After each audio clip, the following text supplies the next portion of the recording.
Hey everyone, welcome back. This side CS Tanya Bhandari. I all welcome you to the amendment classes. अब amendment हम start करने जा रहे हैं with CS Executive Module 1. सबसे पहला पेपर होता है JIGL का, that is jurisprudence interpretation and journal loss का. तो यहीं से ही इसी पर्टिकुलर सब्जेक्ट से हम लेके सारे सब्जेक्ट्स की अमेंडमेंट कवर करेंगे. Because you all know that Shantanu and Tanya academy is known for the widest ICSI module coverage covering all the amendments up to date. So इस बार की अमेंडमेंट्स जो आई हैं सारे case laws one by one करके हम लोग समझेंगे. एंड ऑब्वियसली ध्यान से समझना है, पढ़ना है, बिकॉज यहाँ से आपके एग्जाम में क्वेश्चंस डेफिनेटली पूछे जा सकते हैं. सो फर्स्ट केस लॉ की अगर मैं बात करूँ तो सबसे पहले है यहाँ पे चैप्टर 2 से related, that is constitution of India से एक केस लॉ यहाँ पे दिया है. केस लॉ का क्या नाम है? Skill Lotte solution private limited versus union of India. अब अगर मैं सप्लीमेंट की बात करूँ ना, तो सप्लीमेंट में आपको एक क्रक्स दे दिया गया है, तो चाहो तो वो भी पढ़ के जा सकते हो. बट अगर आपको चीज़ें अच्छी तरीके से डिटेल में समझने को मिल रही हैं तो वाई नॉट, राइट. सो चलो स्टार्ट करते हैं. इस पर्टिकुलर केस का अगर मैं आपको एक समरी दूँ, ब्रीफ में बताऊँ, तो यहाँ पे हो क्या रहा है आपको पिक्चर से समझ में आ गया होगा कि यहाँ पे लॉटरी को लेके मैटर है, राइट. हो क्या रहा है, क्वेश्चन क्या है इस पर्टिकुलर केस के अंदर. सबसे पहले हमने यहाँ पे हम देखेंगे जो पिटिशनर है वो रिट पिटीशन फाइल करता है under article 32. Now when I say article 32, आपको पता है वो on that to Supreme Court को फाइल होती है, तो हमें पता है कि वो फंडामेंटल राइट से रिलेटेड है. अब जब फंडामेंटल राइट की हम बात करते हैं और इस चैप्टर के अंदर हमने काफ़ी डिटेल्स में हर एक फंडामेंटल राइट को पढ़ा है, तो उसको लेके यहाँ पे कुछ क्वेश्चंस हैं. सबसे पहले क्या बोला गया है कि क्या लॉटरी पे टैक्स लगना चाहिए, राइट. तो जो एजेंट होते हैं इस पर्टिकुलर कंपनी के स्किल लोटो सॉल्यूशन प्राइवेट लिमिटेड, वो ऑब्वियसली इस बात को कंटेंट करते हैं कि लॉटरी पे टैक्स नहीं होना चाहिए. एंड वो किस बेसिस पे बोलते हैं? वो बोलते हैं आपकी जो CGST में गुड्स की डेफिनेशन दे रखी है, या फिर आपके आर्टिकल्स के, आपके कॉन्स्टिट्यूशन के अंदर बेसिकली जो गुड्स की डेफिनेशन दे रखी है, उसको ये बेस बना के बोलते हैं कि जब वहाँ पे आपने एक्शनेबल क्लेम्स को एक्सक्लूड किया है तो फिर सिर्फ और सिर्फ लॉटरी को टैक्स क्यों करना, क्यों ये डिस्क्रिमिनेशन क्रिएट करना, राइट. सो पढ़ते हैं. A lottery is a means of raising money by selling numbered tickets and giving prizes to the holder of number drawn at random. हमें पता है ना लॉटरी कैसे खेली जाती है कि पहले हर कोई एक सर्टेन अमाउंट पे करता है, उससे टिकट्स परचेज करी जाती हैं एंड रैंडमली आपकी ऑब्वियसली उस लॉटरी टिकट पे एक अलॉटेड नंबर भी होता है. एंड जब on the date of the result जो भी नंबर आता है, यू हैव टू चेक कि वो आपकी लॉटरी नंबर से मैच कर रहा है या नहीं कर रहा है तो एक अलग सी खुशी होती है कि हमारी लॉटरी लग गई. मेरी तो नहीं लगी है, आप बताना आपकी कभी लगी है या नहीं, ठीक है. सो लॉटरी के बारे में यहाँ पे बात है. It has its set rules and fix amount of prize funds in advance. हमें पता होता है कि अगर मान लो कि लॉटरी किसी की निकली है, लॉटरी किसी की लगी है, in whichever term you want to use, वहाँ पे हमें पता है कि कितना प्राइस मिलेगा. हो सकता है ऐसे मान लो मैं बोलती हूँ 50 लाख की लॉटरी, या फिर बोलो 30,000 की लॉटरी, वॉट एवर. तो एक प्री डिटरमाइंड सम ऑलरेडी पता होता है. It can be considered a game of luck. Here candidates randomly become the winner. Parliament in the year 1998 enacted a dedicated act entitled Lotteries Regulation Act 1998 for the regulation of lotteries and matter connected thereto. Background of the case समझते हैं थोड़ा. Petitioner कौन है? Skill लोटो solution private limited, N authorised agent. मतलब क्या कि petitioner जो है वो एक ऑथराइज्ड एजेंट है. ऑथराइज्ड एजेंट किसका? in dealing in lottery tickets, right, for the sale and distribution of lotteries organized by the state of Punjab, moved the court to file a writ petition. He challenged the inclusion of actionable claims in the definition of goods under section 2 clause 52 of the Central Goods and Services Act 2017 and consequential notification to the extent it levies a tax on lotteries. The 2017 Act under Section 2 Clause 52 provides for the definition of goods. क्या goods को कैसे define किया गया है? Goods as every kind of movable property other than money and securities but includes actionable claim, growing crops, grass and things attached to or forming the part of the land which are agreed to be served before supply or under a contract of supply. यहाँ पे क्या हो रहा है, जो हमारा CGST particularly यहाँ पे क्या बोला कि गुड्स की डेफिनेशन जो हमारे CGST में दे रखी है, वहाँ पे गुड्स की डेफिनेशन में इंक्लूड किया गया है एक्शनेबल क्लेम को। वेरिन जब हम कॉन्स्टिट्यूशन के अंदर गुड्स की डेफिनेशन को पढ़ते हैं, वहाँ पे हम देखेंगे स्पेसिफिकली एक्सक्लूड किया गया है कि गुड्स की definition it does not include actionable claim. अभी हम देखेंगे। तो इन पिटिशनर का कहना ये है कि अगर आप इस डेफिनेशन को आप यहाँ पे इंक्लूड कर रहे हो, that means you are violating the constitution. आप कॉन्स्टिट्यूशन में लिखा जो है उसको वायलेट कर रहे हो। जब वहाँ ये बात लिखी है कि एक्शनेबल क्लेम इंक्लूड नहीं होता, तो आप इस एक्ट के अंदर क्यों इंक्लूड कर रहे हो? काइंड ऑफ डिस्क्रिमिनेशन आप हम लोग के साथ कर रहे हैं। So the Skill Lotto Solution Private Limited contended the levy of the tax on the lotteries as discriminatory, violative of fundamental rights and contrary to Supreme Court's judgment in the case of Sunrise Associate versus Government of NCT of Delhi, where the lottery was held to not to be included in the definition of goods. ठीक है, तो इन्होंने एक पहले हमें पता है ना कि अगर एक चीज़ पहले डिसाइड हो जाती है तो जनरली हम मान के चलते हैं कि सेम सिचुएशन है तो हमें जजमेंट सेम ही होगा। तो इन्होंने भी पहले केस को उठा के सामने रखा। उन्होंने बोला जब आपने इस केस में स्पेसिफिकली बोल दिया था that lottery was not to be included in the definition of goods, तो एक बार जब इस बात पे जजमेंट आ चुका है तो अब आप इस टैक्स कैसे लगा रहे हो और उसको गुड्स की डेफिनेशन में इंक्लूड कैसे कर रहे हो। Then contention of the petitioner. The petitioner contended for quashing and set aside the definition of goods to the extent it levies a tax on lottery through an appropriate writ, order or direction under Section 2 Clause 52 of the 2017 Act. As per the petition, such tax levying on the lottery is discriminatory and violative of Article 19 Clause 1 Clause G, Subclause G, article 301, article 304 of the constitution of India. मतलब article 19, article 301 हम इन्होंने बोला कि ये discriminatory चीज़ें आप कर रहे हो, इनके वायलेशन में आप चीज़ें कर रहे हैं। सो आर्टिकल 19 क्या बात करता है? बोलता है protection of certain rights regarding the freedom of speech. ये आर्टिकल 19 बात करता है।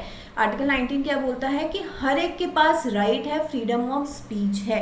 So all citizens have the right to practise any profession and to carry on any occupation, trade और बिजनेस। हर एक इंडियन सिटीजन के पास हमारा कॉन्स्टिट्यूशन हमें ये फंडामेंटल राइट देता है कि जिसको जो प्रोफेशन कंडक्ट करना चाहता है, जो ऑक्यूपेशन परस्यू करना चाहते हो, आप कर सकते हो। आर्टिकल 301 बोलता है freedom of trade, commerce and intercourse. Subject to the other provisions of this part, trade, commerce and intercourse throughout the territory of India shall be free.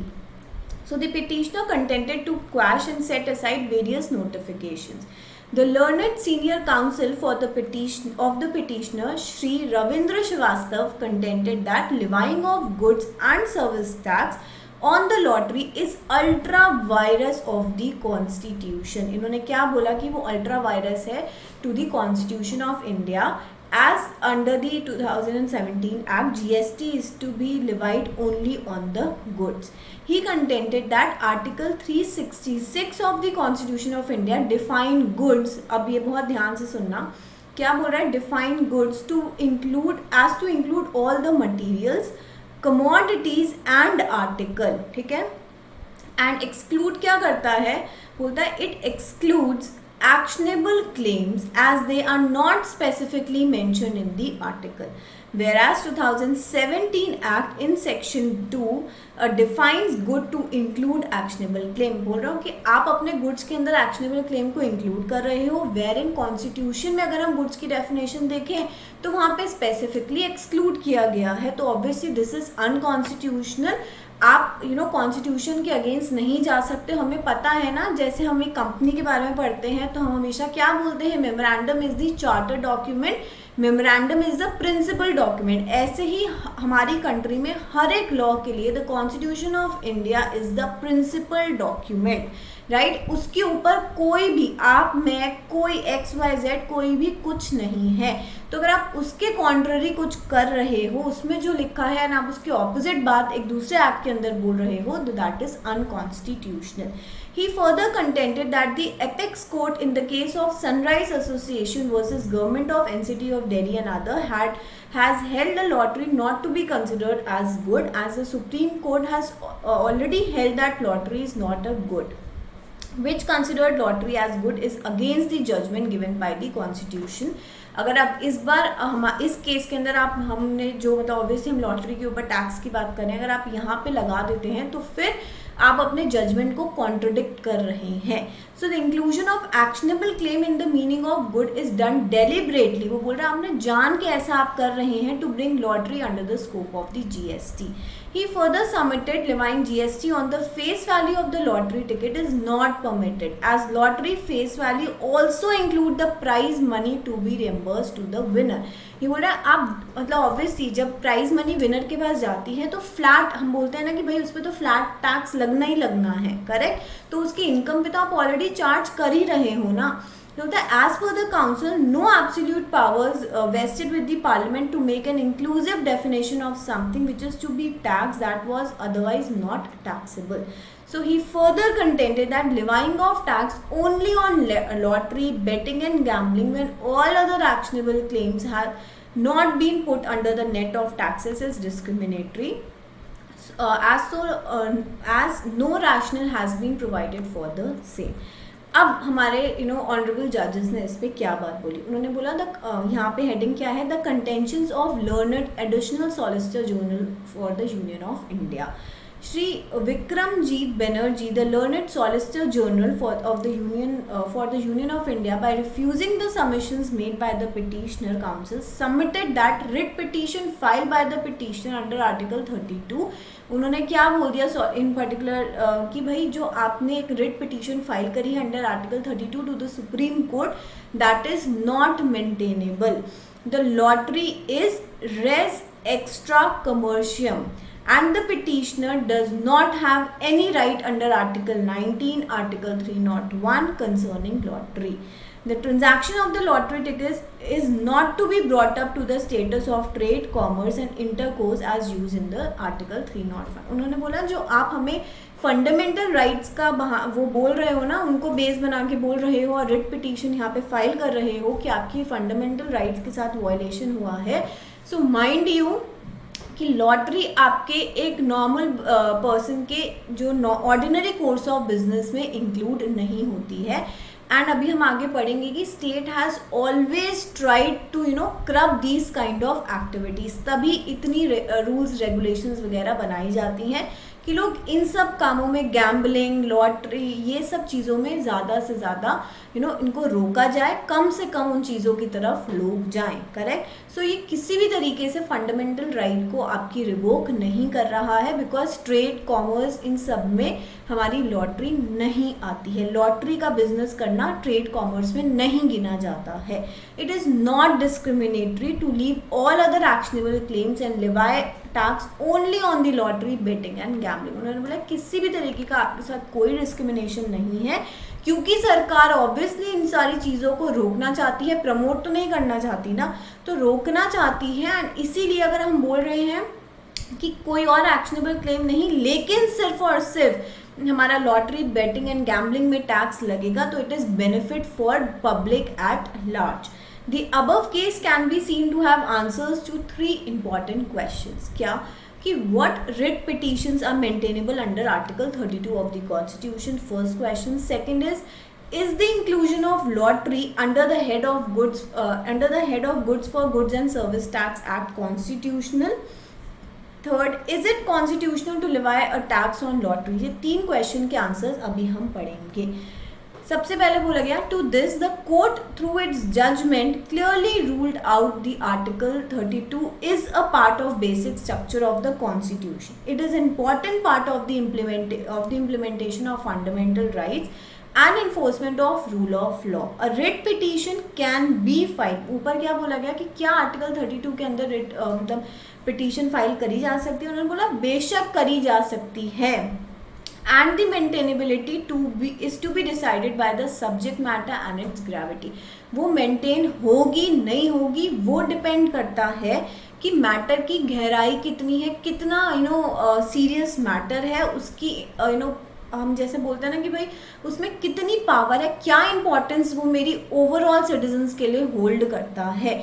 अगर हमको लगता है दैट मीन्स अगर मेरे लर्नड जजेस को लगता है कि भाई सच में हमारे सिटीजन्स की फंडामेंटल राइट ब्रीच हो रही है, तो they will take into consideration. लेकिन आपने तो फाइल कर दिया, but it does not mean कि अगर आपने रिट पिटीशन फाइल करी है 32 के अंदर टू द सुप्रीम कोर्ट कि तो वो मेंटेनेबल होगी ही होगी. वो तो फिर बाद में डिसाइड किया जाएगा ना कि आपका मैटर कितना सीरियस है, कितनी इंपॉर्टेंस होल्ड करता है. So writ petition can be filed. Second, in the case, it is observed that lottery, gambling and betting have always been taxed by the government under the legislature and then existing before the Act of 2017 came into force. मतलब उन्होंने बोला कि हमको नया काम नहीं किया कि 2017 के बाद से ही टैक्स लगा है. बोला कि पहले भी गवर्नमेंट इस पे टैक्स लगाती थी.